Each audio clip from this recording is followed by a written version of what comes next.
नमस्कार, SPC times मध्ये आपल्या सर्वांचं स्वागत करतो.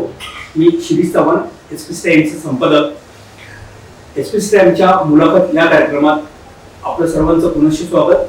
आज ज्या मान्यवरांचा आपण इंटरव्ह्यू घेत आहोत, मुलाखत घेत आहोत, ते नाशिकचे गणमान्य व्यक्तिमत्व आहे. नुकताच झालेल्या बार असोसिएशनच्या निवडणुकीत ते आणि त्यांचा पॅनल बहुमताने निवडून आलेला आहे. तसंच ते बार असोसिएशनचे अध्यक्ष देखील आहेत आणि मराठा विद्याप्रसारक समाज या संस्थेवर माजी सभापती देखील होते. आणि विधी तसंच शेतकी, राजकीय क्षेत्रात तसंच सामाजिक क्षेत्रात त्यांचा मोठं नावलौकिक आहे. मी आपणास त्यांची ओळख करून देतो. नमस्कार सर. आजचे पाहुणे आहेत, आपल्या मुलाखतीचे प्रमुख पाहुणे आहेत नितीनजी ठाकरे, ज्यांची ओळख मी तुम्हाला आत्ताच करून दिली. त्यांच्याविषयी नाशिककरांना खूप चांगल्या प्रकारची माहिती आहे, म्हणूनच आपण त्यांचा इंटरव्ह्यू जो आज इथे घेत आहोत तो त्याच अनुषंगाने अनेक आवडीचं लोकप्रिय व्यक्तिमत्व म्हणून घेत आहोत. मी त्यांना या कार्यक्रमात आमंत्रित केलं त्यावेळेसच जस्ट त्यांची निवडणूक आत्ताच झालेली होती बार असोसिएशनची, आणि त्या अनुषंगानेच मी त्यांना या मुलाखतीत आमंत्रित केलेलं आहे. सर, आपलं स्वागत आहे या मुलाखतीत, या कार्यक्रमात. नुकताच झालेल्या बार असोसिएशनच्या निवडणूक आहे, त्यात आपण आणि आपला पॅनल बहुमताने निवडून आला, त्यासाठी एसपीसी टाइम्स कडनं आम्ही आपले अभिनंदन करतो. तसंच पुढील वाटचाल देखील आपल्याला उत्तरोत्तर यश मिळत राहो यासाठी शुभेच्छा देतो आणि आपला हा इंटरव्ह्यू चालू करण्याची अनुमती आपल्याकडे घेऊया. सर, सामाजिक आणि राजकीय क्षेत्रात तसंच विधी क्षेत्रात, न्यायालयीन क्षेत्रात आपण आपलं कुटुंब अनेक वर्षांपासून कार्यरत आहे. तसंच विधी क्षेत्रात आपले वडील देखील खूप मोठ्या प्रमाणात त्यांचं कार्य आहे, खूप चांगलं मोठं कार्य आहे त्यांचं. आपण असं निश्चित केलं तर बारबार की ॲडव्होकेटच व्हायचं, विधी विभागात विधी क्षेत्रातच जायचं, किंवा असं काही निश्चित होतं की बरेच ऑप्शन आपल्याकडे होते? नाही, असं काही नक्की नव्हतं माझं, पण कौटुंबिक वारसा आता वकिलीच आहे. माझे आजोबा होते, आईची वडील सुद्धा वकील होते, अण्णासाहेब बोरकुटे. ओके. आणि ते 1956 मध्ये नाशिक शहराचे आमदार होते. त्यावेळेस नाशिक आणि इगतपुरी असा मतदारसंघ होता. त्यावेळेस काँग्रेस पक्षाकडनं ते आमदार म्हणून निवडून आले. त्यानंतर संयुक्त महाराष्ट्राच्या प्रश्नावर त्यांनी राजीनामा दिला. ते राजीनामा देणारे महाराष्ट्रातले पहिले काँग्रेस पक्षाचे आमदार होते. त्यानंतर जी पोटनिवडणूक झाली तिथे अपक्ष उमेदवार म्हणून पुन्हा ते निवडून आले. त्याच्यानंतर वडील आमचे त्यांच्याकडे ज्युनियर म्हणून काम करत होते आणि पुढे मग नातेसंबंध त्यांचे जावईचे झाले आणि असा प्रवास तो त्या ठिकाणी सुरू झाला. आमचे आजोबा सुद्धा मराठा विद्याप्रसारक संस्थेमध्ये सरचिटणीस म्हणून त्या ठिकाणी कार्यरत होते. पूर्वी संस्था अत्यंत अडचणीत आल्यानंतर ही संस्था बंद करावी की काय अशा प्रकारची चर्चा त्यावेळेस कार्यकारिणीमध्ये झाली आणि जनरल मीटिंग मध्ये पण झाली. आणि शेवटचा प्रयत्न म्हणून अण्णासाहेब बोरकुटे यांना ही संस्था चालवायला द्या असं ठरलं. आणि त्यानंतर त्यांनी अत्यंत कल्पकतेने ही संस्था आर्थिक अडचणीतून बाहेर काढली आणि संस्था त्यानंतर सुरळीतपणे त्या ठिकाणी सुरू झालेली आहे. नंतरच्या काळामध्ये आमचे वडील त्यांच्याकडे ज्युनियर असताना आमच्या आईबरोबर त्यांचं लग्न झालं आणि आमचे वडील सुद्धा सरकारी वकील म्हणून जवळजवळ 22-23 वर्ष त्यांनी जिल्हा सरकारी वकील म्हणून काम केले. मराठा विद्याप्रसारक संस्थेमध्ये सुद्धा 22-23 वर्ष सरचिटणीस म्हणून काम केलंय. 5 वर्ष अध्यक्ष होते. त्याचबरोबर आमच्या नाशिक बार असोसिएशनचे जवळजवळ 30 ते 32 वर्ष अध्यक्ष होते. ते असेपर्यंत कुठली निवडणूक झाली नाही. ते सांगतील त्या पोस्टला त्या माणसांची नेमणूक होत होती.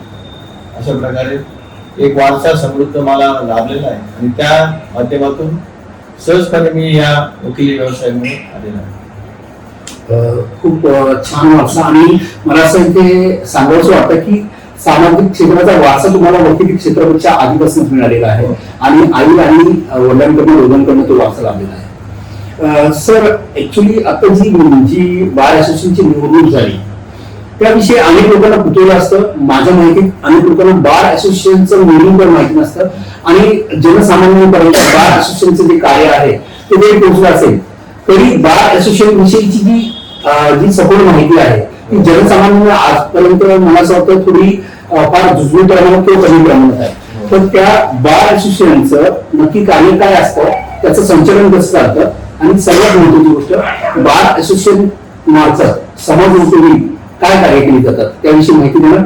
हो, नाशिक कुठल्याही महाराष्ट्राचा उद्देश जो आहे तो ज्युडिशियरीमध्ये वकील आणि न्यायाधीश किंवा जी काही सिस्टीम आहे त्या सिस्टीम रेग्युलेट करणे मध्ये जे काही अडचणी येत असतील वकिलांच्या दृष्टीने असतील, पक्षकारांच्या दृष्टीने असतील किंवा न्यायाधीशांना सुद्धा काही वकिलांच्या संदर्भात काही अडचणी असतील, या सगळ्या अडचणी सोडवण्याकरता जे काही फोरम आहे ते नाशिक ते बार असोसिएशन असतं आणि नाशिक बार असोसिएशनच्या माध्यमातून वकिलांचे आणि न्यायाधीशांचे संबंध हे सौहार्दाचे ठेवायचे आणि कुठल्या अडचणी आल्या तर त्यातून मार्ग काढायचा हा त्यातला मुख्य उद्देश असतो.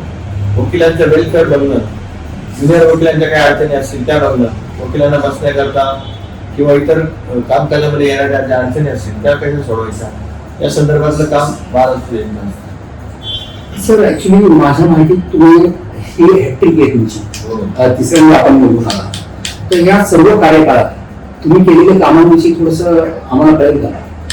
मी अध्यक्ष पदाची हॅट्रिक केली, त्याच्या आधी मी सेक्रेटरी पदाची पण हॅट्रिक केली होती. 1996 ला जेव्हा पहिली निवडणूक झाली त्यापूर्वी तर आमचे वडीलच अध्यक्ष असायचे आणि बाकी कार्यकारी निवडून यायची म्हणजे विरोध.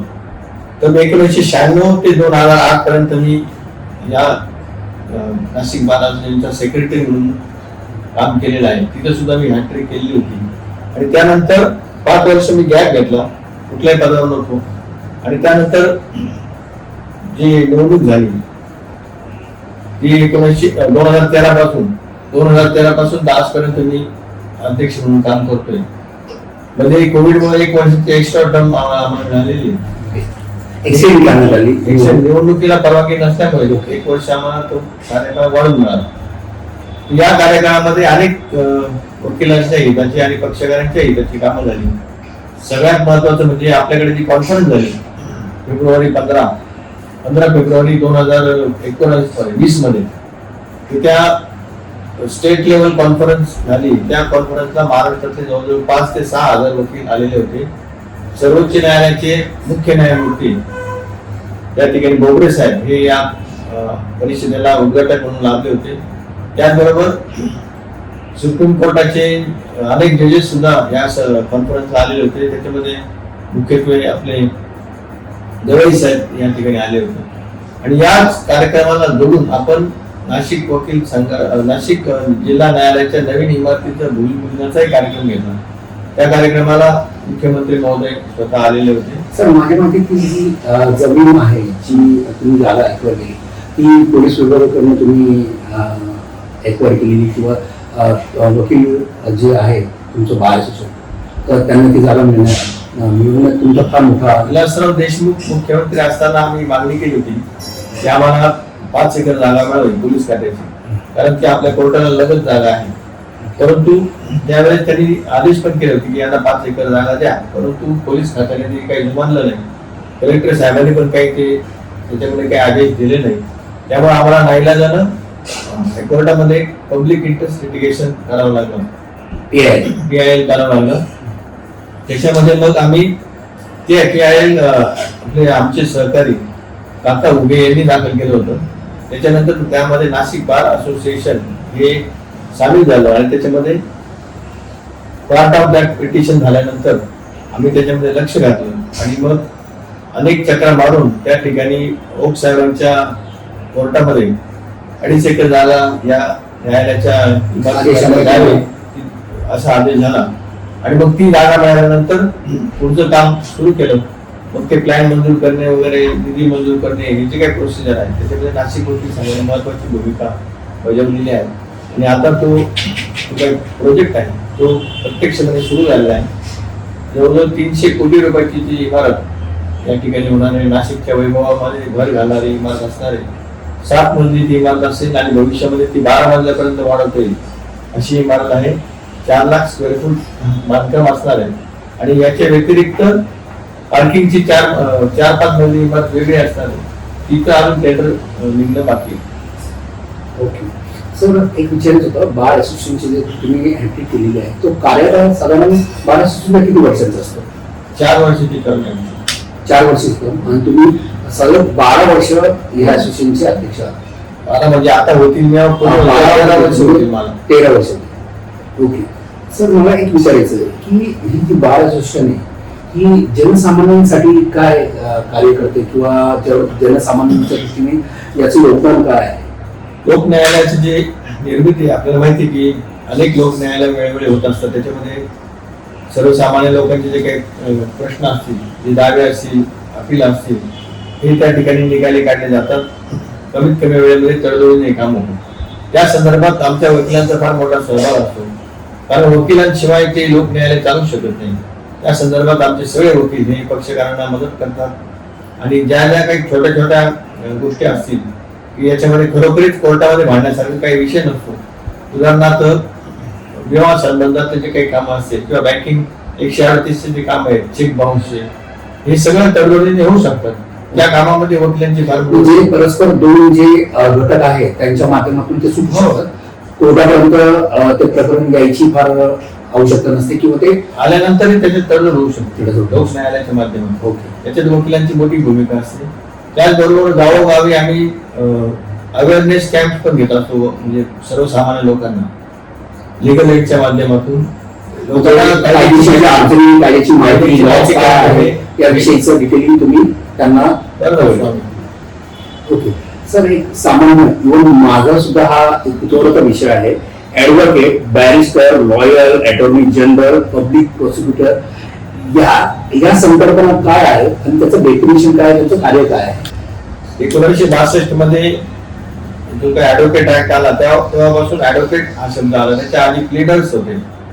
ओके. आणि बॅरिस्टर म्हणजे जो परदेशामध्ये जाऊन, विशेषतः लंडन, इंग्लंड देशामध्ये जाऊन त्यांनी ती डिग्री घेतलेली असते, बार ऍट लॉ, ते एज्युकेशन ते बॅरिस्टर म्हणून या ठिकाणी काम करू शकतात.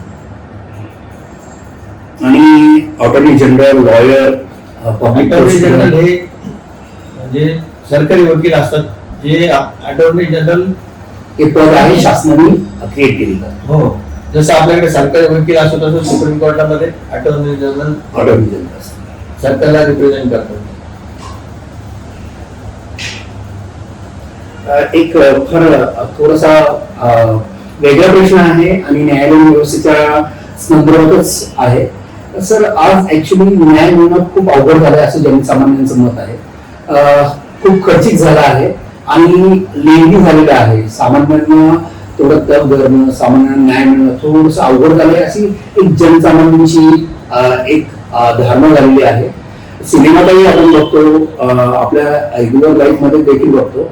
पोलीस पासून प्रकरण जे चालू होतं किंवा न्यायालयीन व्यवस्था, दिवाणी आणि सत्र यांच्यापासून जे प्रकरण चालू होतं त्याला खूप वेळ जातो, त्यात खूप पिढ्याही जातात, खर्चही खूप होतं. या व्यवस्थेविषयी तुम्ही काय सांगाल? याचा उपाययोजना आपल्याकडे आहे का? काय करता येईल यासाठी? हा फार महत्वाचा प्रश्न आहे. अनेक कोट्यावधी दावे ही संपूर्ण भारतामध्ये वेगवेगळ्या न्यायालयांमध्ये प्रलंबित आहे. त्याकरता सुप्रीम कोर्ट असेल, हायकोर्ट असेल, वेगवेगळे मार्ग अवलंबतात की ज्या योगी ही संख्या कशी कमी करता येईल. हा फार मोठा प्रश्न सगळ्यांकडे आहे.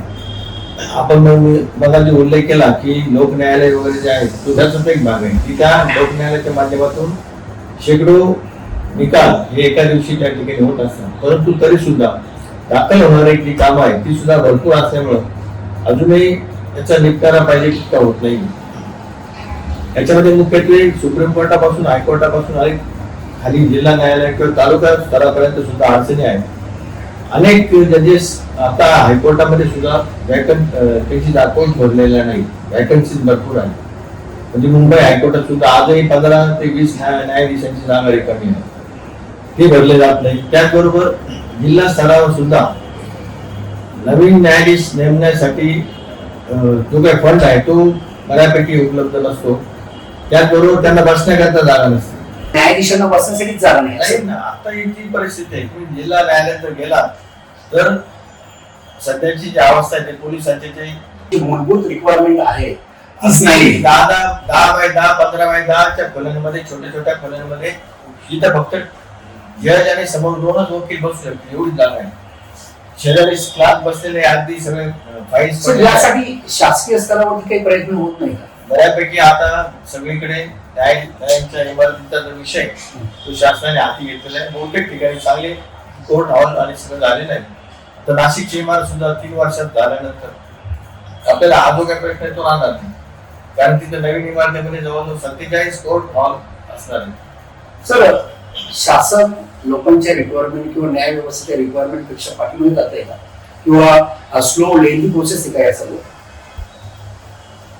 आयडियली जर विचार केला तर न्याय व्यवस्थेवरती सरकारने 5 ते 6% बजेटच्या खर्च केला पाहिजे.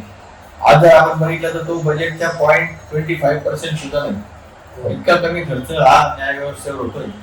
त्यामुळं हा जो काही खर्च आहे तो वाढवला पाहिजे आणि त्याच्यामुळं जजेसची संख्या Sir, वाढेल. actually खरोखर म्हणजे मी हा इंटरव्ह्यू घेताना हा कधी विचार केला नव्हता की जे फंडामेंटल आहे, जे बेसिक आहे, जे बेसिक नीड्स आहेत त्या देखील जर पूर्ण होत नसेल तर जनसामान्यांना न्याय मिळणं तर दूरच, जजेसला बसायलाच जागा नाही म्हटल्यानंतर थोडं अवघडच. आता फॅमिली कोर्टामध्ये 4,500 फाईल पेंडिंग आहे. नाशिकला फॅमिली कोर्ट आहे, तर आयडियली 1 ते 1,500 फाईल एका कोर्टामध्ये असायला पाहिजे. तर ते एक कोर्ट थोडे 4,500 फाईलचे, त्यामुळे ते काहीच करू शकत नाही. रोजचा जो बोर्ड आहे तो 150चा असतो. सर, एक विचारतो मी तुम्हाला की पोलीस विभाग, पोलीस यंत्रणा, न्यायालयीन यंत्रणा, त्यात सर्वात महत्वाचा जो घटक आहे वकील किंवा बार असोसिएशनचं जे योगदान आहे, सर यांच्यात समन्वय आहे का? समन्वय आहे ना सर. समन्वय मी यासाठी बोलतोय की बरेच प्रकरण असे असतात, तुम्ही मगाशी सांगितल्याप्रमाणे की ते कोर्टाच्या बाहेर देखील दोन पार्ट्या आपसातल्या संबंधासाठी हे करू शकतात. तर यासाठी तर प्रयत्न तुम्ही म्हणता लोक न्यायालय वगैरे आहे, पण मग पोलीस यंत्रणेचा याच्यात किती मोठे योगदान आहे की पोलीस यंत्रणाकडनं यात काही नियंत्रण येऊ शकतं किंवा काही सुसूत्रता येऊ शकते? कारण बऱ्याच केसेस या पोलीस यंत्रणेमार्फतच आपल्या वकिलांपर्यंत येतात किंवा न्यायालयापर्यंत येतात. पोलीस सुद्धा हा रोल त्याच्यामध्ये बजावू शकतात. विशेषतः तपास जो आहे तो कधी कधी बऱ्याच वेळा आपण बघतो की अनेक सेशन केसेस मध्ये आरोपी हे निर्दोष सुटतात. याचं कारण पोलीस यंत्रणा जी आहे ती पाहिजे त्या प्रमाणामध्ये तपास करत नाही किंवा त्याच्यामध्ये काही लॅक्युना राहतात. पण ते काही फॉरेन्सिकचे रिपोर्ट असतील किंवा इतर काही गोष्टी असतील त्याच्यामध्ये खूप वेळ जातो आणि म्हणून सेशन सुद्धा झाल्यासाठी अनेक वर्ष वाट बघावी लागते. या सगळ्या गोष्टीमध्ये तुम्हाला हे सांगायचं यात लूप होल असतात आहेत ना मग भरपूर. आणि त्यामुळेच आरोपी सुटतात वगैरे. जर तुम्ही पुरावा नीट आणला नाही पोलिसांनी तर तो कोर्टामध्ये जर चांगला पुरावा आला नाही तर तो आरोपीला शिक्षा होऊ शकत नाही. कारण बियॉन्ड रिझनेबल डाऊट तो प्रूव्ह झाला पाहिजे. Means it is totally depend on police department आणि त्यांचं जे जी यंत्रणा आहे तो इफेक्टिव्हली काम झालं पाहिजे, चांगल्या पद्धतीने तपास झाला पाहिजे. ओके सर, इथे मी थोडंसं अवांतर सांगतो तुम्हाला की एक विचारतो की एक वकील होण्यासाठी किती एज्युकेशन कालावधी असतो, किती लागतो सगळं? हे पूर्वीच्या याच्याप्रमाणे आफ्टर ग्रॅज्युएशन 3 वर्षाचा जुना ओल्ड कोर्स जो आहे तो कोर्स अजूनही चालू आहे. परंतु मध्यंतरीच्या काळामध्ये आता जवळजवळ 20-25 वर्षापासून आफ्टर 12th आपण त्या ठिकाणी 5 वर्षाचा नवीन लॉ कोर्स सुरू झाला आहे. आता सध्या दोन्ही कोर्सेस चालू आहेत. परंतु कालांतराने हा 3 वर्षाचा कोर्स बंद होणार आहे. फक्त आफ्टर 12th स्पेशलायझेशन त्यातनं आफ्टर 12th तुम्हाला त्यातनं स्पेशलायझेशन 5 वर्षाचा कोर्स. 5 वर्षाचा कोर्स आहे. सर, तुम्ही सांगतो त्याप्रमाणे एक वकील बनण्यासाठी एक कायदेतज्ञांनी एक फंडामेंटल बेसिक वकील बनण्यासाठी मिनिमम 3 ते 4 किंवा 5 वर्षाचा कालावधी लागतो. पण ऍक्च्युली पोलीस विभागात जे तपास करतात, जे आयोग म्हणून असतात ते हवालदार लाईनचे असतात मोस्ट ऑफ, आणि त्यांचं लॉचं एज्युकेशन फक्त 9 महिन्याची चालतं ट्रेनिंग मध्ये, तर त्याच्यावर डिपेंड असतं. तर हा मिसमॅच नाही वाटत का? हवालदार बाकी त्यांचे आयोग वगैरे असतात जे PSI. हो सर, त्यांचं सगळं एज्युकेशन मॅक्स 1 वर्षाचं असतं सर.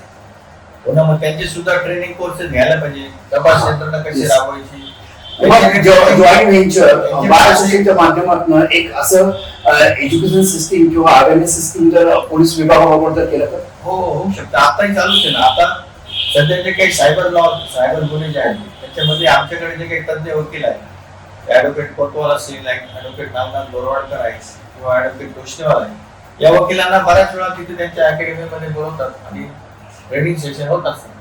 हा, ऍक्च्युली काय होतं की जो स्टार्ट जो होतो, कायद्याचा स्टार्ट जो पोलीस यंत्रणेमार्फत होतो आणि वकील आणि न्यायालयीन यंत्रणेपर्यंत तो एक कालावधी नंतर येतो. आणि जे त्याचा तपास करतात, जे आयोग असतात तर ते हवालदार असतात, ते PSI असतात, ते API असतात किंवा ते PI असतात, म्हणजे पोलीस निरीक्षक असतात. सर या सगळ्यांचं कायद्याचं जे एज्युकेशन असतं ते मॅक्सिमम अधिकाधिक काळ म्हणजे 1 वर्षाचं चालतं, जे महाराष्ट्र पोलीस अकॅडमीत चालतं. आणि बाकीचे ते ट्रेनिंग सेंटर. मग तेवढं एज्युकेशन त्याला पुरेसं आहे का? ह्या सगळ्या न्यायालयीन यंत्रणेचा तो फंडामेंटल जो बेसिक आहे तोच भाग आहे. नाही म्हणून तर म्हणतो मी की रिफ्रेशिंग कोर्सेस हे सारखे चालू राहिले पाहिजे. इव्हन वकिलांचे सुद्धा चालू असले पाहिजे. आपण ते वेळोवेळी बार काउन्सिलच्या माध्यमातून, बार काउन्सिल ऑफ महाराष्ट्र आणि गोवाच्या माध्यमातून आमचे कंटिन्युअस लिगल एज्युकेशन प्रोग्राम आहे वकिलांसाठी, की जरी तुम्ही वकील झालेले असाल, त्याप्रमाणे चार्टर्ड अकाउंटंट्स करता दरवर्षी काहीतरी असे ट्रेनिंग प्रोग्राम असतो की तो कंपल्सरी त्यांना करावा लागतो. त्याच्यामुळे त्यांचं ते लायसन्स रिन्यू होत नाही. त्याच पद्धतीने आता वकिलांकरता सुद्धा कंटिन्युअस लिगल एज्युकेशन प्रोग्राम सुरू झालेला आहे आणि वकिलांना ते तिथे कंपल्सरी त्यामध्ये भाग घ्यावा लागतो. त्याच पद्धतीने पोलीस यंत्रणेला सुद्धा अशा प्रकारचे कंपल्सरी कोर्सेस करण्याची गरज आहे. त्याच्यामध्ये जे काही नवनवीन अपडेट्स कायद्यामध्ये येत आहेत किंवा जे काही प्रोसिजर चेंजेस असतात त्या संदर्भातलं आपले त्यांना नॉलेज व्हायला पाहिजे. सर एक संयुक्त प्रोग्राम महाराष्ट्र पोलीस अकॅडमी, पूर्ण महाराष्ट्रातले अधिकारी DYSP पर्यंतचे अधिकारी नाशिकमध्ये तयार होतात, जे महाराष्ट्र पोलीस अकॅडमीत होतात. त्यांना स्वायत्तता पण मिळालेली आहे. तर त्यांच्याबरोबर bar association, Nashik bar association असं काही संयुक्त प्रोग्राम असं काही राबवू शकते का? त्यांच्यासाठी तुम्ही त्यांना अप्रोच करू शकता. तुमचं जे प्लॅनिंग आहे, जे स्ट्रक्चर आहे लॉ एज्युकेशनचं, त्याविषयीचं काही यापुढे काही होऊ शकतं? होऊ शकतं. म्हणजे SPC टाइम्स करणं मी आपल्याला विनंती करतो, कारण दोघांचा समन्वय असेल तर लोकांना न्याय मिळण्यास सुलभता होईल आणि लोकांना अधिकाधिक चांगला परिणाम कायद्याचा मिळेल. यासाठी तरी मिश्रा साहेब जे नवीन CP होते, ओके, त्यांची आता बदली झाली, त्यांनी ही संकल्पना गेल्या 3-4 महिन्यापूर्वीच मांडली होती की तुम्ही बार असोसिएशन आणि पोलीस यांचे एक संयुक्त प्रोग्राम ठरवूया आपण. आमची खरोखर मनापासून विनंती आहे की असं काहीतरी व्हावं जेणेकरून अवेअरनेस कायद्याचं आणि न्याय मिळण्याचं वाढलं पाहिजे. सर एक प्रत्येक विभागात, प्रत्येक क्षेत्रात एक फी निश्चिती असते. तर वकिलांचं असं काही फी निश्चिती असते का? किंवा बार असोसिएशननी असं काही दिलंय की या केसमध्ये तुम्हाला एवढं मानधन घ्यावं किंवा एवढी फीस घ्यावी किंवा असं काही असतं का? आहे ना, तसं ऍडव्होकेट ऍक्ट प्रमाणे कुठल्या मॅटर मध्ये किती फी घ्यावी असं त्याचा एक चार्ट असतो. परंतु तो फार आउटडेटेड आहे. म्हणजे त्याप्रमाणे जर वागायचे ठरलं तर ते खूपच कमी आहे. आणि शेवटी कसे आता चांगला डॉक्टरकडे आपण गेल्यानंतर त्याची फी थोडी जास्त असते. त्याच न्यायाने म्हणजे ऑर्गनाइज नाही ते, ऑर्गनाइज काही नाही. प्रत्येकाच्या skill it's totally depend on that person. म्हणजे जे ऍडव्होकेट आहेत त्यांच्या रिलेटेड ते पण त्यांच्या रिलेटेड तो इश्यू असा म्हणता येईल का आपल्याला? काय म्हणून तुम्ही म्हणता त्याप्रमाणे एक गाईडलाईन दिलेली आहे की या प्रकारच्या केसेसमध्ये, या प्रकारच्या गुन्ह्यात तुम्ही या प्रकारचं मानधन घ्यावं किंवा एवढं मानधन घ्यावं, असं काही आहे का? किंवा जर ते तुम्ही म्हणता त्याप्रमाणे आउटडेटेड असेल तर त्याला अपग्रेड करण्याचं काही यंत्रणा चालू आहे का? वेळोवेळी मागणी केली की याच्यामध्ये फी जी आहे ती वाढवली पाहिजे. प्रॅक्टिकली आता जो काही परिस्थिती आहे त्या अनुसरून ती फी असायला पाहिजे अशी मागणी आम्ही ऑलरेडी केलेली आहे सरकारकडे. ओके. दुसरं मला एक विचारायचं होतं की बार असोसिएशन फार महत्वाचा घटक आहे, सामाजिक स्तरावरती आहे आणि शासकीय यंत्रणांच्या रिलेटेड. तर त्याला शासन स्तरावरती काही सवलती, काही असं दिलं जातं का जेणेकरून ते जास्तीत जास्त उत्साहाने, इफेक्टिव्हली आणि लोकाभिमुख काम करतील? फारसं काही सहकार्य आम्हाला नसतं. खरं म्हणजे आता जे आमचे ज्युनियर वकील आहेत जे नव्यानेच पास झालेले असतात त्यांना आमच्याकडे वेटिंग पिरियड कमीत कमी 3-4 वर्षाचा आहे. त्या 3-4 वर्षामध्ये त्याला सर्वाइव्ह करण्यासाठी कुठलाच मार्ग उपलब्ध नसतो. काही राज्यांमध्ये शासनाकडनं त्यांना स्टायपेंड मिळतो 5,000, 6,000, 10,000. त्या पद्धतीने आमच्या राज्यात सुद्धा महाराष्ट्रामध्ये अशा प्रकारचं स्टायपेंड मिळावं अशी आमची फार जुनी मागणी. परंतु अद्याप पावेतून त्याच्यावरती कुठलाही निर्णय झालेला नाही. कमीत कमी 5,000 रुपये तरी त्या नवीन वकिलांना 3 वर्षापर्यंत मिळायला पाहिजे पर मंथ, म्हणजे तू त्याचं सर्वाइव्ह करू शकतो. सर ऍक्च्युली त्याचबरोबर तो जेव्हा रिटायर होईल त्या रिटायरमेंट नंतर सुद्धा त्याला एक ठराविक रक्कम मिळाली पाहिजे. म्हणजे आपण ज्याला रिटायरमेंट झालेलं चार्जेस जे असतात पेन्शनच्या रिलेटेड इश्यू, म्हणजे वकिलाला देखील पेन्शन असायला हवी. पेन्शन म्हणजे पेन्शन वन स्टॉप जरी काही पैसे मिळाले तर चालू शकतो. हे जर बार असोसिएशनच्या माध्यमातून काही करता आलं किंवा कसं कारण मी जेव्हा तुमचं थोडं स्टडी केला तर त्या कोविडच्या काळात तुम्ही वकिलांसाठी खूप भरीव कामगिरी केली. हे कार्य करताना तुम्हाला फायनान्शियल आर्थिक काही अडचणींना सामोरं जावं लागतं का? हो, बार असोसिएशनला तसं काही फारसं उत्पन्न नसतं. आमचं जे काही मासिक फी आहे ती त्यातून तुम्ही वर्गणी काढता आणि वर्गणी काढतो तेच आहे. आमचं खरं जी काय आमची पॅरेंट बॉडी जी आहे बार काउन्सिल ऑफ महाराष्ट्र आणि गोवा, स्टेट बॉडी आमची, त्याला आम्ही ऍफिलिएशन आमचं असतं. तर त्या बार काउन्सिल ऑफ महाराष्ट्र आणि गोवाच्या माध्यमातून आमच्याकडे अशा वकिलांच्या स्कीम्स राबवल्या जातात. त्याच्यामध्ये तुम्ही आता सांगितलं त्या पद्धतीने तो रिटायरमेंटला सुद्धा ते पैसे या ठिकाणी एक ठराविक रक्कम देऊ शकतात. त्याकरता जे काही ते सुद्धा स्वतःच्या फंडरेजिंग मधून करण्याचा आता प्रयत्न चालू आहे. आम्ही जे वकीलपत्र दाखल करतो त्या वकीलपत्राला 50 रुपयाचा ऍडिशनल स्टॅम्प लावायचा असं झालेलं आहे की त्यामधून जी रक्कम जमा होईल ती ऍडव्होकेट वेलफेअर फंडामध्ये जमा होईल आणि त्या माध्यमातून वकिलांचे जे काही प्रश्न असतील, तर त्याचा ऍक्सिडेंट झाल्यानंतर काही मदत करण्याचा विषय असेल किंवा रिटायरमेंट त्याला काही वन स्टॉप पैसे द्यायचे असतील तर हे सगळे प्रश्न त्या ठिकाणी सुटू शकतात आणि तो प्रयत्न त्या ठिकाणी चालू आहे. अलीकडच्या काळात आता सध्या कोविडच्या काळामध्ये जे मयत झाले वकील त्यांना बार काउन्सिल ऑफ महाराष्ट्र आणि गोवाच्या माध्यमातून 1 लाख रुपयाची मदत ही झालेली आहे. किंवा इतर जे काही आजारी असतील, दवाखान्यात ऍडमिट होते, त्यांना मॅक्झिमम 50,000 पर्यंतची मदत ही बार काउन्सिलच्या माध्यमातून झालेली आहे. त्याचबरोबर आमच्या नाशिक बार असोसिएशनच्या स्तरावरती आम्ही 3 वेळा राशनचे जे किट्स आहेत ते त्या ठिकाणी ज्यांना गरज आहे त्यांना वाटलेले आहे. हा, ते खूप छान काम झालेलं आहे. एक सर्वात जिव्हाळ्याचा प्रश्न आहे, नाशिकला होता आपण. नाशिकमध्ये लोकसंख्या झपाट्याने वाढते, त्याबरोबर क्राईम लेवल पण वाढते आणि शासकीय यंत्रणा, विशेष म्हणजे न्यायालयीन यंत्रणा आणि पोलीस यंत्रणा याच्यावरती लोड खूप होतो. त्या मानाने न्यायालयीन यंत्रणा तेवढी सक्षम आहे का, पोलीस यंत्रणा तेवढी सक्षम आहे का? यंत्रणा सक्षम आहेच, फक्त त्याच्यामध्ये उशीर होतो आहे. सक्षमतेबद्दल काही वाद नाही, कारण आता जे काही जजेसचं सिलेक्शन असेल किंवा वकिलांचे जे काही परीक्षा पास होण्याचे ते सगळं अगदी व्यवस्थित चालू आहे आणि सगळे सक्षम आहेत. ओके, म्हणजे ते इफेक्टिव्हली थोडंसं आणखी राबवणं स्पेस आहे, वेळ कमी आहे, एवढं त्याचा विषय आहे. ओके, या क्षेत्रात आता ऑटोमेशन किंवा बरेच आता सॉफ्टवेअरच्या रिलेटेड बरेच अशा फॉरेनला अनेक अशा फंडामेंटल ज्या चेंजेस आहेत ते केलेले करण्यात आलेले आहे. आता कॉन्फरन्सिंगद्वारे न्यायालयात न येता आरोपीला तुम्ही कॉन्फरन्सिंगद्वारे न्यायालयात हजर करतात. या संदर्भात बरेच चेंजेस करण्याचा शासनाचा प्रयत्न आहे किंवा प्रयत्न होतो आहे. तर यात आमूलाग्र बदल घडेल आणि प्रत्येकापर्यंत न्याय मिळेल यासाठी काय चेंजेस होणं गरजेचं आहे, काय केलं पाहिजे की जेणेकरून खूप चांगलं. हो, आता हा महत्वाचा प्रश्न आहे. आता आपल्याकडे ऑलरेडी व्हिडिओ कॉन्फरन्सच्या माध्यमातून जबानी देणे किंवा केस सारवण्याचं काम हे सुरूच आहे. म्हणजे आता जेलमध्ये कैदी असतील की बऱ्याच वेळा त्यांना कोर्टामध्ये आणणं फार रिस्की असतं.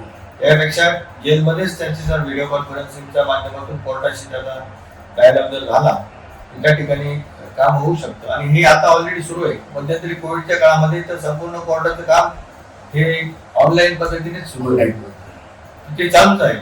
दुसरा महत्वाचा भाग म्हणजे या नवीन याचा वापर करून, टेक्नॉलॉजीचा वापर करून सुप्रीम कोर्टाची अशी काही अपेक्षा आहे की काही केसेस जे आहेत ना ते अगदी म्हणजे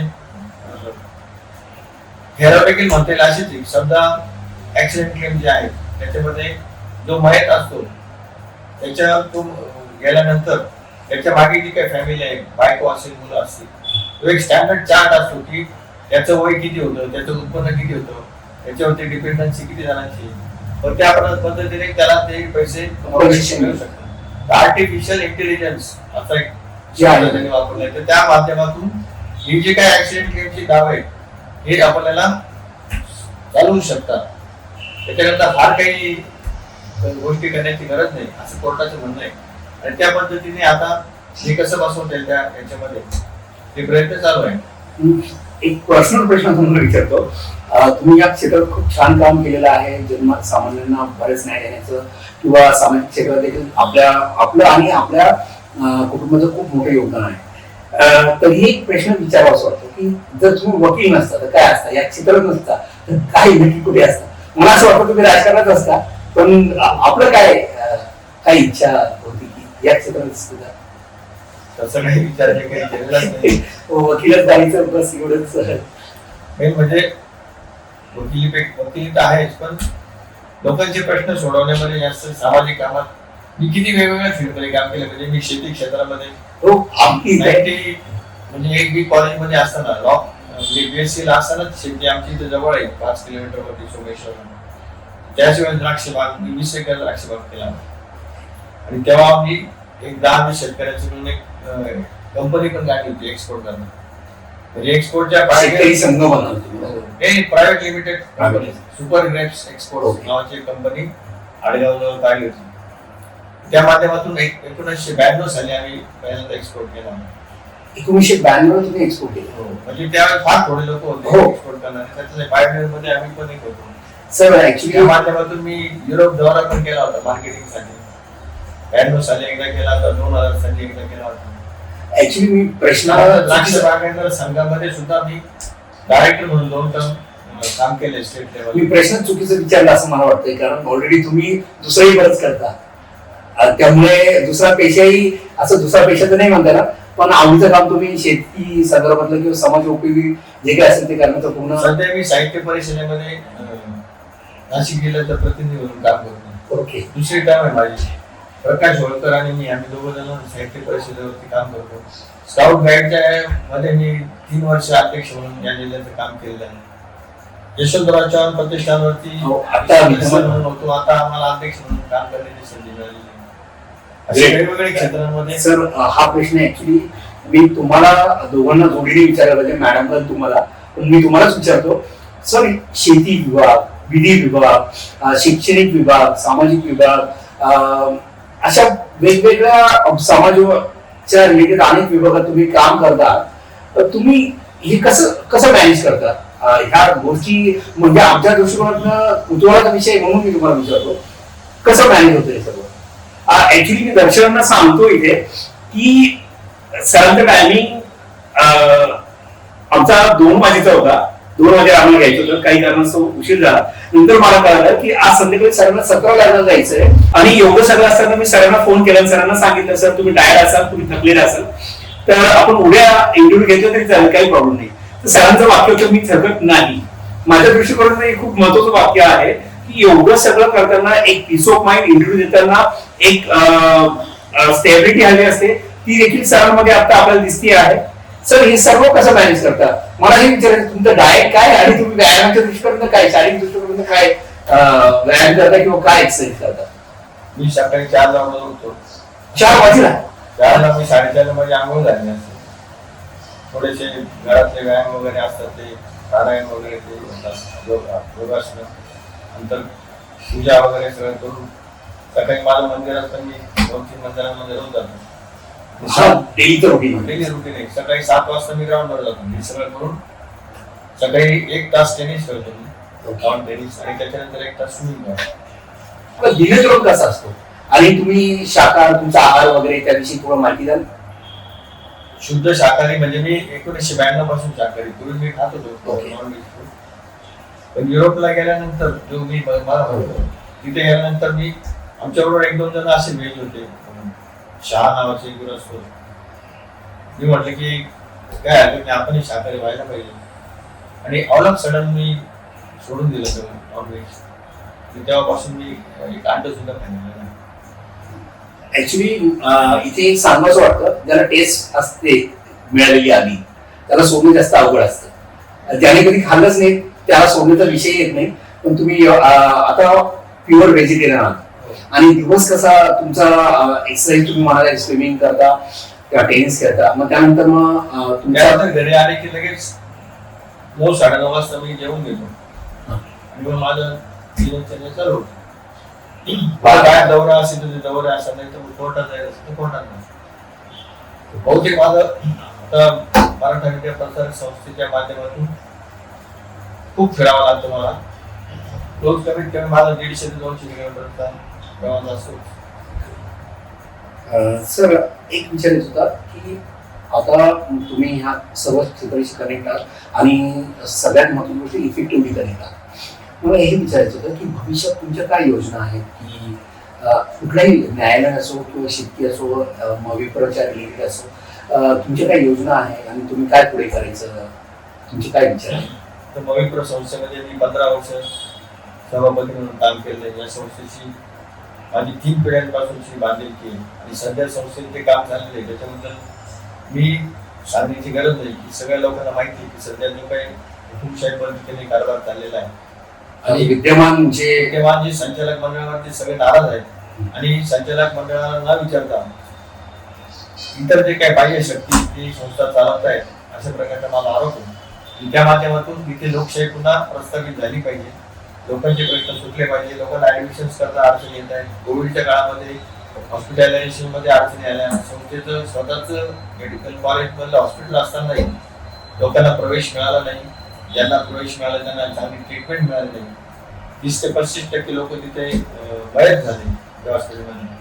हा भारतातला हायएस्ट रेट आहे. सेंट्रल कमिटी आली होती त्यांनी जो रिपोर्ट दिला आहे त्याच्यात ते आकडेवारी आहे की इतकी मोठ्या प्रमाणामध्ये लोक मयत झाली आणि या माध्यमातून तिथे जसं लक्ष द्यायला पाहिजे तसं कोणाचं लक्ष नाही. संस्थेमध्ये सुद्धा निवडणुका असतील, बदल्या असतील, याच्यामध्ये खूप वाव मार्गाचा वापर होतोय. सर्वसामान्य सभासदांचं काही ऐकलं जात नाही, तिथे निवडून दिलेल्या लोकांचं काही ऐकलं जात नाही आणि भलतेच लोक त्या ठिकाणी काम बघतायत. त्यामुळे सगळ्या लोकांमध्ये अस्वस्थता आहे. सर इथे विचारतो मी, भलते लोक म्हणजे नक्की संस्थेचे बाहेरचे लोक? चिटणीसांचे घरातले जे मेंबर्स आहेत जे निवडून न आलेले आहेत असे जण ती संस्था चालवत आहे. ओके. आता ह्या निवडणुका वगैरे याचं काही प्रयोजन आहे भविष्यात किंवा? हो, आता येत्या 4 महिन्यामध्ये ती पण निवडणूक होणार आहे. आता त्या निवडणुकीची रंगीत तालीम आमच्या नाशिक बारच्या वेळेस झालेली आहे. म्हणजे मी इथे निवडून येऊन याकरता सर्व बाह्य शक्तींनी खूप प्रबळपणे माझ्या विरुद्ध काम केलं, परंतु तरी सुद्धा लोकांनी माझं जे काम आहे ते बघून मला पुन्हा एकदा त्या ठिकाणी निवडून दिले. आपण पुढच्या प्रश्नाकडे बोलूया. सर, आमच्याकडे रॅपिड फायर म्हणून नावाचा प्रश्न असतो. तुमचं बार असोसिएशन की MVP यापैकी जर निवडायला लागलं तर नक्की काय तुम्हाला आवडेल, कुठे काम करायला जास्त आवडेल? Okay, great. मला वाटलं नव्हतं की तुम्ही एवढं झटपट उत्तर द्या. तुमचा आवडता छंद काय? स्पोर्ट्स रोज ग्राउंडवर गेल्यावरती मला आनंद मिळतो, सगळ्यात चांगला. ग्रेट. आणि गाण्यामध्ये पण मला खूप आवड आहे. संगीतामध्ये आवड आहे. मी स्वतः व्हायलिन शिकण्याचा प्रयत्न करतो. सर, पुढचा प्रश्न मी घेतो. जीवनातील आदर्श व्यक्तिमत्व, आदर्श व्यक्ती कोणाला मानतात? आमच्या प्राथमिक शाळेमध्ये आम्हाला काकडे गुरुजी होते. समोर जे अभिनव बाल विकास मंदिर तिथले मुख्याध्यापक हे माझे जीवनातले एकदम आदर्श होते. पुढचा प्रश्न माझ्या जिव्हाळ्याचा आहे. मी पारंपरिक खेळांचा लेखक आहे. भारतीय पारंपरिक खेळांच्या रिलेटेड जे सायन्स आणि ह्युमन ग्रोथ अँड डेव्हलपमेंटसाठी त्याचं योगदान, त्याचं बेनिफिट पिढ्यानपिढ्या आपल्याला मिळत आलेलं आहे. त्याविषयी मी थोडंसं त्याच्यात सायंटिफिक जे बेनिफिट्स आहेत त्याविषयी लिहिलेलं आहे. मी त्याच अनुषंगाने एक प्रश्न विचारतो आपल्याला. लहानपणात तुम्ही जे पारंपरिक प्रत्येक व्यक्ती खेळलेला आहे, तर तुम्ही कुठले पारंपरिक खेळ खेळले आणि तुमचा त्यातला आवडता पारंपरिक खेळ कुठला? पारंपरिक शाळेमध्ये असताना खो खो वगैरे खेळलेले, कॉलेजमध्ये असताना बास्केटबॉल. आता तो आपला भारतीय खेळ आहे बास्केटबॉल. ओके. सर, प्रत्येकाचा कोणी असं किती सक्सेस व्यक्ती असला तरी त्याच्या लाईफमध्ये कुठेतरी काहीतरी करण्याचं राहून जातं आणि त्याला ते नेहमी रिग्रेट असतं, शिकावं असं वाटतं. त्याला व्यावसायिक दृष्टिकोनातून जगत असताना त्याला ते करायला मिळत नाही. आपल्या लाईफमध्ये काय करायचं राहून गेलं की तुम्हाला ते करावंच वाटतं आणि करायला हवं असं वाटतं? वकिली क्षेत्रात मी वकील असताना मला फार कोर्टामध्ये काम करायला संधी मिळत नाही, कारण MVP आणि वकिलांच्या या सगळ्या कामामध्ये मला बराचसा प्रवास करावा लागतो. त्यामुळे जो वकिलीवरती जे कॉन्सन्ट्रेशन करायला पाहिजे ते मला करता आलेले नाही. सुरुवातीच्या काळामध्ये 10-15 वर्ष चांगल्या पद्धतीने वकिली व्यवसाय वडिलांच्या हाताखाली नंतर केला, परंतु नंतरच्या काळामध्ये या जबाबदाऱ्या ज्या बाहेरच्या आल्या त्याच्यामध्ये तिकडे मला पर्सनल प्रॅक्टिसकडे दुर्लक्ष करावं लागलेलं आहे. हा रिग्रेट आहे माझ्या मनामध्ये. तुम्हाला वकिली जास्त जिव्हाळ्याचा विषय आहे आणि ती प्रॅक्टिस तुम्हाला नाही करायला मिळेल, त्यामुळे थोडंसं आहे. जीवनातील अविस्मरणीय क्षण जो तुमच्या तो आठवडा तरी तुमचं मन प्रफुल्लित होतं, आनंदित होतं, असा एखादा क्षण असतो प्रत्येकाच्या आयुष्यात, तर तो कुठला सांगाल? मानस सरोवर यात्रा मी केली कैलास मानसरोवर. दोनदा गेली होती. हो. त्यातली पहिल्यांदा जेव्हा यात्रा केली तेव्हा मी नाशिकमध्ये जवळजवळ 50 लोक आम्ही होतो. पण मी, माझी पत्नी आणि देशपांडे म्हणून एक आहेत तिथं नाशिकमध्ये, ते आम्ही तिघ जणांनी ती परिक्रमा केली होती. 42 किलोमीटर परिक्रमा असते, त्यात 3 दिवस 3 मुक्काम करावे लागतात. तो जो परिक्रमाचा जो क्षण आहे, जो हायेस्ट टॉपला जेव्हा आम्ही गेलो तिथं ऑक्सिजन लेवल खूपच कमी होतं, म्हणजे नसल्यासारखं असतं ऑक्सिजन. तो क्षण म्हणजे आपण तिथून जिवंत आहे हे तुमचं नशीबच सांगतो. तो क्षण तुम्ही नेहमी आठवणीत ठेवायला नाही. आणि तिथे जे ते सरोवराचं जे दृश्य आहे ते बघितल्यानंतर स्वर्ग ज्याला म्हणतात ते खऱ्या अर्थाने तिथे त्या पाण्याचा रंग दर 15-20 सेकंदामध्ये असं बदलत असतो. बरेच ढग येतात, बरेच सूर्यदर्शन होतं, ते खरंच विलोभनीय असं दृश्य. तिथे काही झिरो पोल्युशन आहे, पोल्युशन हा विशेष नाही, गवताचं एक हे पण नाही, तिथे काहीच नाही. मी विस्तीर्ण असं मैलोन मैल ते जे सरोवर, तो जो काळ आहे तो तुमच्या जीवनातील अविस्मरणीय काळ आणि हवा वाचावा.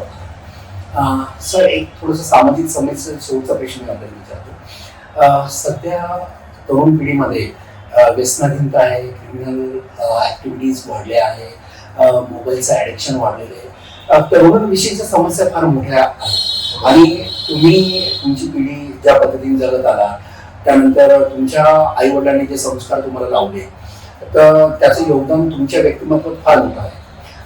तुम्ही नवीन पिढीला काय सल्ला द्याल आणि त्यांनी काय करावं असं तुम्हाला वाटतं? सगळ्यात महत्वाचं म्हणजे व्यसनांपासून दूर राहणं हे फार गरजेचं आहे. अनेक आपण उदाहरणं बघतो की केवळ आणि केवळ व्यसनांमुळे ती पिढी बरबाद झालेली आहे किंवा त्यांचे संपूर्ण फॅमिली त्याच्यातनं बरबाद झालेली आहे. त्यामुळं आई वडिलांनी सुद्धा मुलांकडे लक्ष देणं गरजेचं आहे. आणि या मुलांना काहीतरी त्यांची जी एनर्जी आहे ना ती कुठेतरी युटिलाइज झाली तर ते व्यसनांकडे वळणार नाही. म्हणजे उदाहरणार्थ स्पोर्ट्स ऍक्टिव्हिटी असेल किंवा एखाद्याला गाण्यामध्ये इंटरेस्ट असेल त्यांनी त्याच्यात ते डेव्हलप केलं पाहिजे. एखादं वाद्य वाजवण्यामध्ये इंटरेस्ट असेल तर ते त्यांनी डेव्हलप केलं पाहिजे. आपल्या आपल्या आवडीचं जे स्किल आहे त्याच्यामध्ये तो कसा वास्तवपर होईल याकरता प्रयत्न करण्याची गरज आहे. आणि एकदा तिकडे तुम्ही अट्रॅक्ट झाले की मग बाकीच्या गोष्टींकडे तुमचं आपोआप दुर्लक्ष होतं.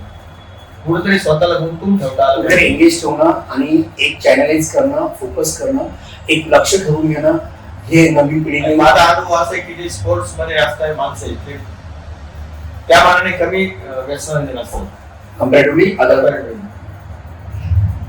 आमच्या शेवटच्या सत्रात आम्ही एक प्रश्न विचारतो, पण तो तुम्हाला नसून तुम्ही आम्हाला विचारावा, आमच्या चॅनलला विचारावा, एसपीसी टाइम्सला विचारावा. असा एखादा प्रश्न आम्ही तुमच्याकडनं अपेक्षित ठेवतो. त्याचं मूळ हे आहे, त्याचं कारण हे, त्याचं रिझन हे आहे की आमच्यातही काही डेव्हलपमेंट आम्हाला करता याव्या आणि उत्तरोत्तर आम्ही चांगलं काम समाजाला द्यावं, यासाठीचा प्रश्न असतो. तर आपण आम्हाला काय प्रश्न विचाराल आणि विचारावं एवढी मी आपल्याला विनंती करतो. प्रश्नापेक्षा मी असं सजेस्ट करेन की प्रत्येक क्षेत्रामधले जे काही उत्तुंग असे व्यक्तिमत्व आहे त्यांचं तुम्ही रेकॉर्डिंग केलं पाहिजे, त्यांचे अनुभव रेकॉर्ड केले पाहिजे. आता उदाहरणार्थ जेठ मराठी सारखा एक माणूस जो वयाच्या 92 वर्षापर्यंत कोर्टामध्ये प्रॅक्टिस करत होता, अशी उत्तुंग व्यक्तिमत्व काही वर्षानंतर, अजून 50 वर्षानंतर लोकांना कळणार नाही कोण होते. तर त्यांचं जर रेकॉर्डिंग तुम्ही करून ठेवलं, त्यांचं सगळं माहिती व्हिडिओच्या माध्यमातून किंवा कुठल्या तरी माध्यमातून जर ते रेकॉर्डिंग असेल पुढच्या पिढ्यांना ते मार्गदर्शक ठरणार आहे. अशा पद्धतीचे वेगवेगळ्या क्षेत्रातले जेवढे मान्यवर आहेत त्या सगळ्यांचं तुम्ही कलेक्शन करावं, त्यांचं रेकॉर्डिंग करावं, त्यांचं व्यक्तिमत्वाविषयी समाजात जास्त अवेअरनेस यावं, याकरता तुम्ही जास्तीत जास्त आम्ही केलं पाहिजे. डेफिनेटली यासाठी प्रयत्न करू. आणि या दृष्टिकोनानं काय करता येईल, आम्ही आणि मी आणि माझी टीम त्या दृष्टिकोनानं नक्कीच प्रयत्न करू. त्यासाठी मी हा कार्यक्रम चा समारोप करण्याआधी सरांचे खूप धन्यवाद मानतो. सरांनी वेळात वेळ काढून आम्हाला वेळ दिला, एसपीसी टाइम्सला वेळ दिला. मी त्या प्रत्येक व्यक्तीचे धन्यवाद मानतो जे सरांच्या पाठीमागे कार्यरत आहे आणि सरांना सामाजिक स्तरावरती एक यशस्वी व्यक्तिमत्व म्हणून ठेवण्यास त्यांचा हातभार आहे.